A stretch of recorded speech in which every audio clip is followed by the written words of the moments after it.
capítulo 6. El conocimiento de los advenimientos y las actividades de Krishna.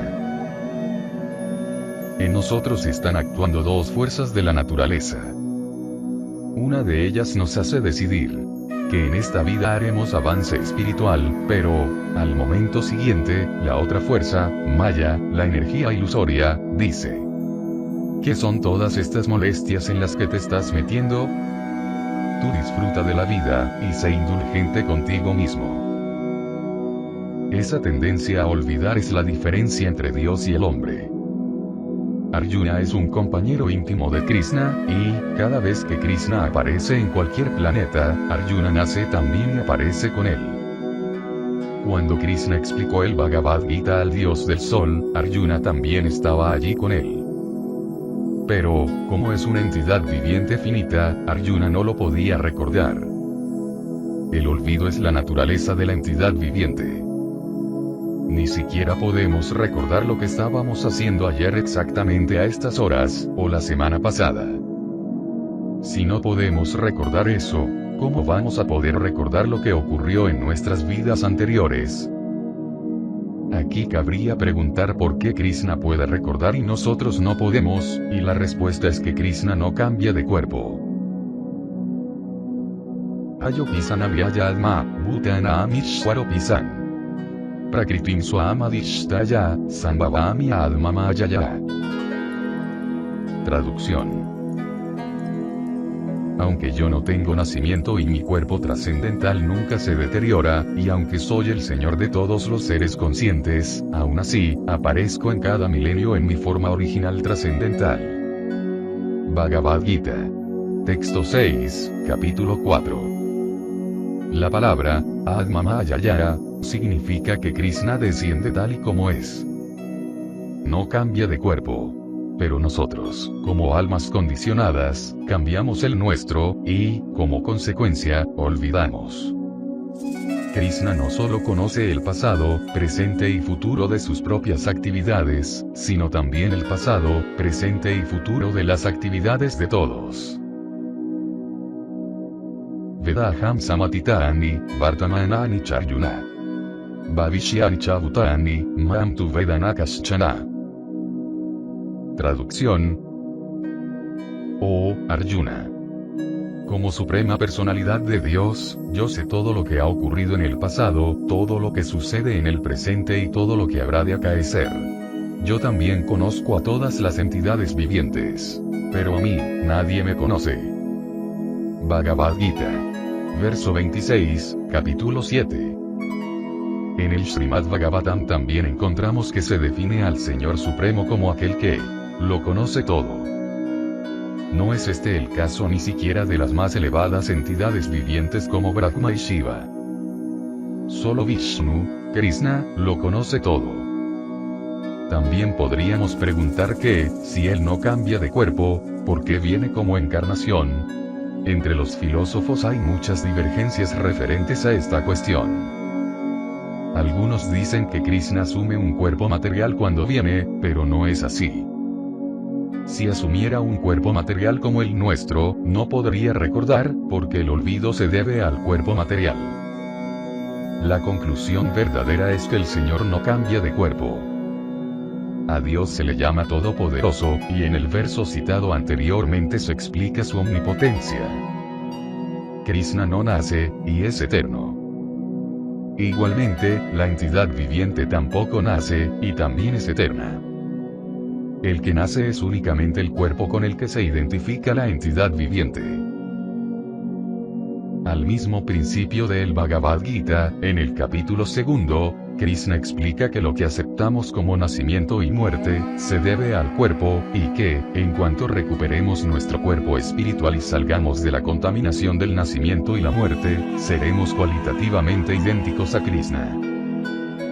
En esto consiste el proceso de la conciencia de Krishna, en revivir nuestro cuerpo original espiritual, Sach, Chit, Ananda. Ese cuerpo es eterno, Sat, pleno de conocimiento, Chit, y bienaventurado, Ananda. Este cuerpo material no es, ni, Sat, ni, Chit, ni, Ananda, es perecedero, Pero la persona que ocupa el cuerpo material, que está dentro de este cuerpo, es imperecedera, o sea el alma. El cuerpo material es pleno de ignorancia, y, como es ignorante y temporal, por lo tanto está lleno de miserias. Sentimos gran frío o gran calor debido al cuerpo material, pero en cuanto revivimos nuestro cuerpo espiritual, las dualidades no nos afectan. Hay yogis que, incluso mientras habitan en el cuerpo material, son insensibles a dualidades como el frío y el calor. Cuando comenzamos a avanzar espiritualmente, aun mientras estamos dentro del cuerpo material, comenzamos a adquirir las cualidades de un cuerpo espiritual. Si ponemos un hierro en el fuego, se calienta, y después se pone al rojo vivo, y finalmente deja de ser hierro para ser fuego. Todo lo que toca se enciende en llamas. A medida que avancemos en el proceso de conciencia de Krishna, nuestro cuerpo material se irá espiritualizando y ya no le afectará la contaminación material. El nacimiento de Krishna, su aparición y desaparición se comparan a la aparición y desaparición del sol. Por la mañana, da la impresión de que el sol nace del horizonte oriental, pero en realidad no es así. El sol ni se levanta ni se pone. Está quieto en su posición. Las salidas y puestas del sol se deben a la rotación de la Tierra. Igualmente, en las escrituras védicas se encuentran prescritos los momentos de aparición y desaparición de Shri Krishna. Krishna aparece como el sol. La salida y la puesta del sol están ocurriendo a cada momento. En algún sitio del mundo, la gente está viendo la salida o la puesta del sol. No es que Krishna nazca en un punto y se vaya en otro. Está siempre en algún sitio, pero da la impresión de que viene y se va. Krishna aparece y desaparece en muchos universos. Nosotros solo tenemos la experiencia de este universo nuestro, pero por las escrituras védicas podemos entender que este universo no es más que una parte de las infinitas manifestaciones del Señor Supremo. Aunque Krishna es el Señor Supremo y es inmutable e inaciente, desciende en su naturaleza trascendental original. La palabra, Prakriti, significa, naturaleza. En el capítulo 7 del Bhagavad Gita se afirma que hay muchas clases de naturaleza, que se han clasificado en 3 tipos básicos. Son, la naturaleza externa, la naturaleza interna, y la naturaleza marginal. La naturaleza externa es la manifestación de este mundo material, y en el capítulo 7 del Bhagavad Gita se la describe como naturaleza material o apara. Cuando adviene Krishna, asume la naturaleza superior, Prakritim Swam, no la naturaleza inferior material. A veces el jefe de un estado va a inspeccionar una cárcel y ver allí a los prisioneros, pero estos se engañan si piensan: el jefe del estado ha venido a la prisión, o sea que es un prisionero como nosotros. Como ya se ha señalado antes, Shri Krishna afirma que los necios se burlan de él cuando desciende en forma humana. Bhagavad Gita. Verso 11, capítulo 9. Krishna, como Señor Supremo, puede venir aquí en cualquier momento, y nosotros no podemos objetar y decir que no puede venir. Él es totalmente independiente, y puede venir y desaparecer según le plazca. Si un jefe de estado visita una prisión, no debemos dar por cierto que está obligado a hacerlo. Krishna viene con un propósito, que consiste en recuperar las almas condicionadas caídas. Nosotros no amamos a Krishna, pero Krishna nos ama.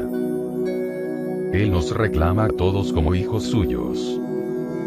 Sarvayonishu kaunteya, murtaya sambhavanti yaha. Tasam brahma mahadyonir, aham yiya pradapitaya. Traducción. Oh, hijo de Kunti.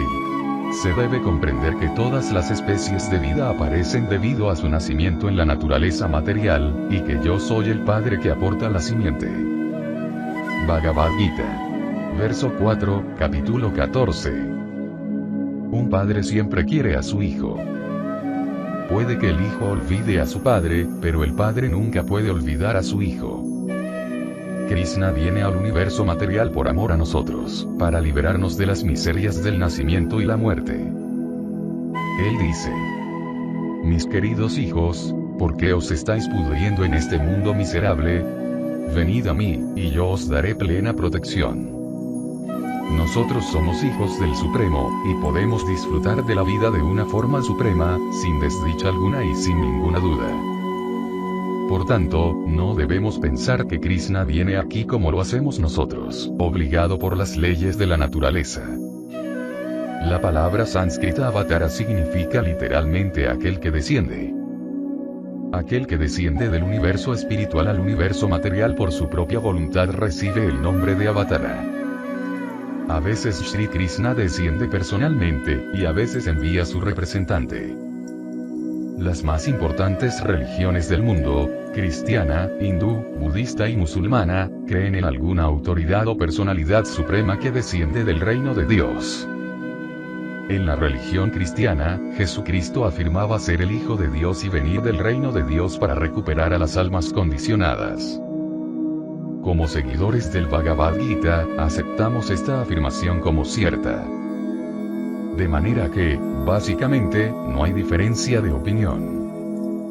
En los detalles puede haber diferencias, debido a las diferencias en la cultura, el clima y la gente, pero el principio básico sigue siendo el mismo, es decir, Dios o sus representantes vienen a recuperar a las almas condicionadas.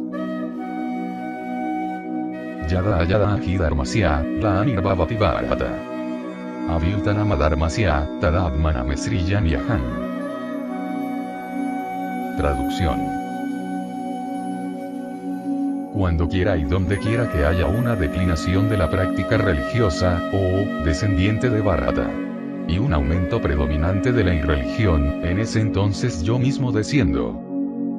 Bhagavad Gita. Verso 7, capítulo 4. Dios es muy compasivo. Desea ver que terminan nuestras miserias, pero nosotros tratamos de ajustarnos a ellas.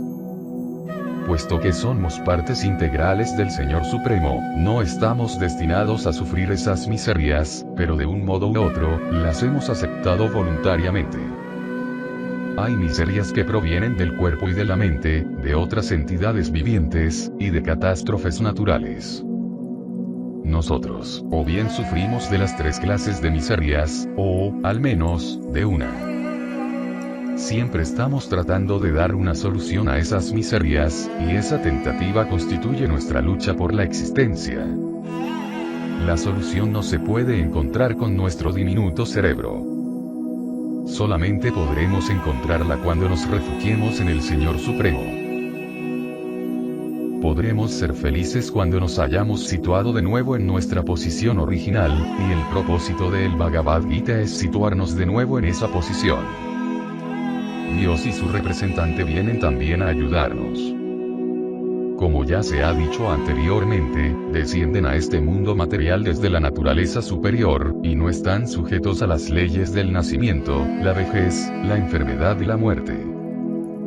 Krishna da a Arjuna las siguientes razones de su venida a la tierra. Paritranaya sadunam, vinasaya chadushkritam. Dharma samsthapanartaya, sambhavami yuge yuge. Traducción.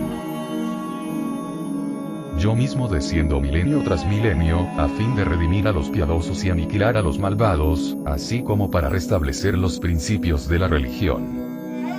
Bhagavad Gita. Verso 8, capítulo 4. Aquí, Krishna dice que él viene cuando decae el Dharma.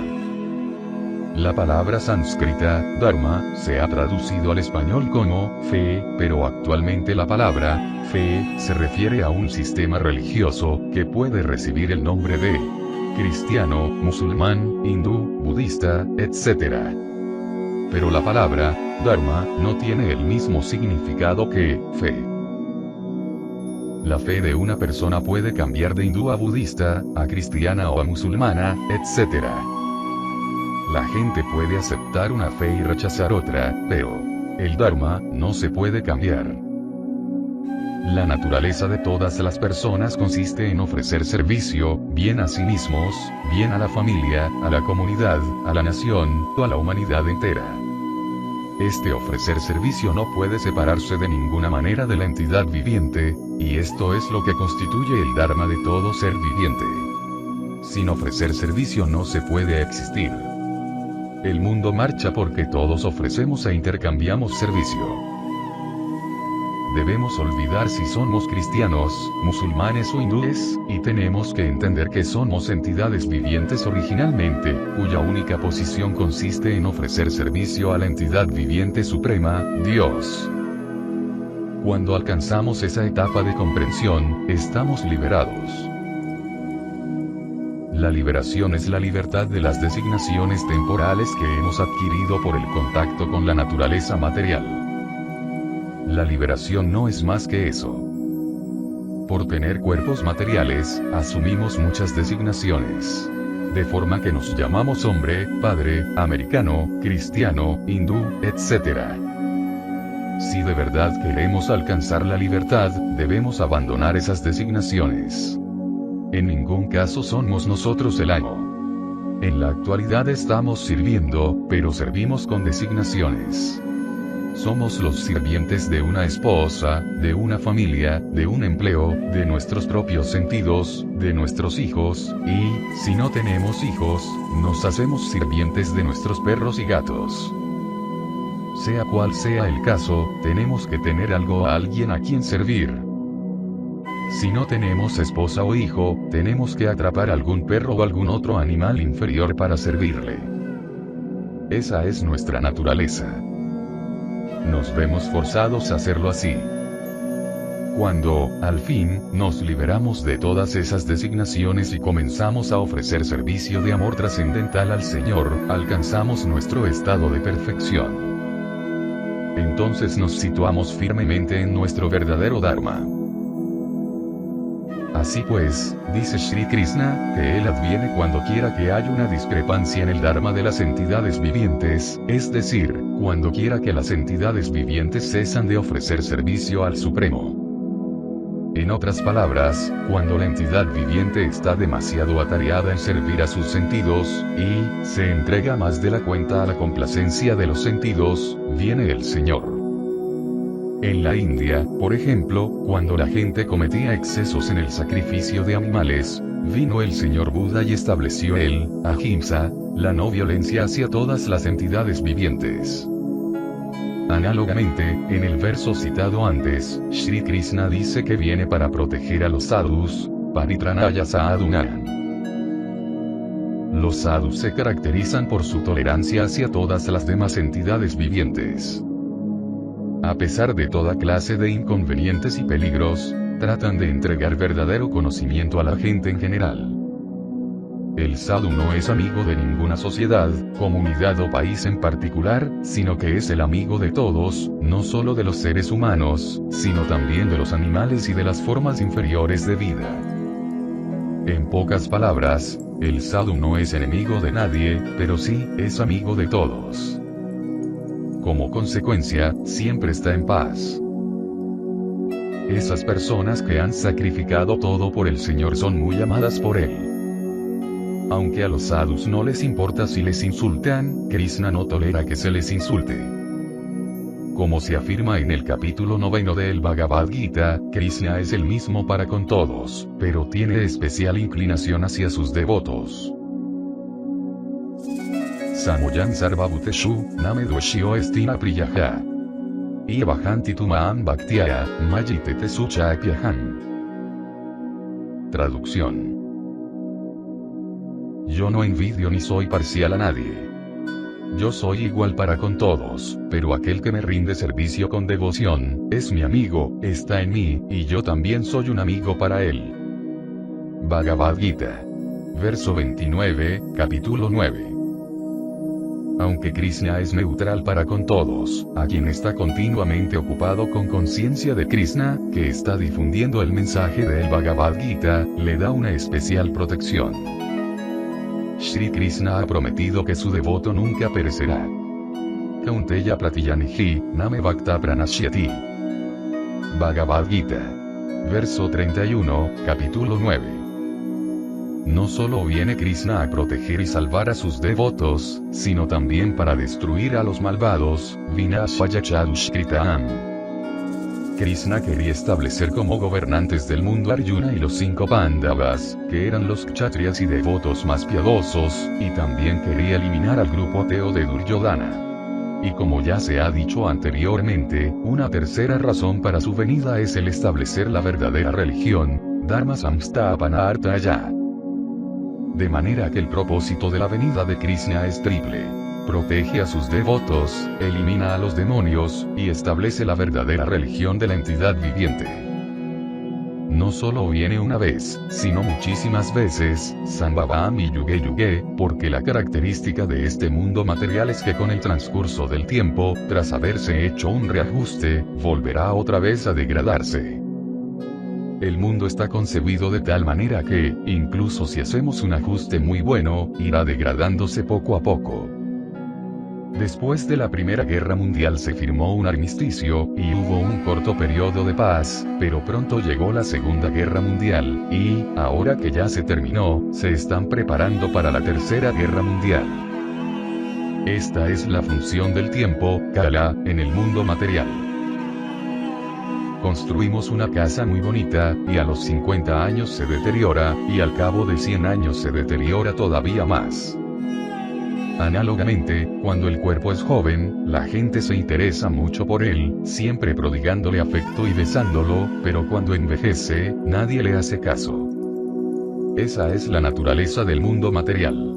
Aunque se haga un ajuste muy bueno, con el tiempo desaparecerá. Por esta razón hacen falta ajustes periódicos y, de era en era, el Señor Supremo o su representante vienen a hacer ajustes en la dirección que sigue la civilización. De manera que Sri Krishna desciende muchas veces para establecer o rejuvenecer muchas diferentes religiones. Así habla Prabhupada. Haribol.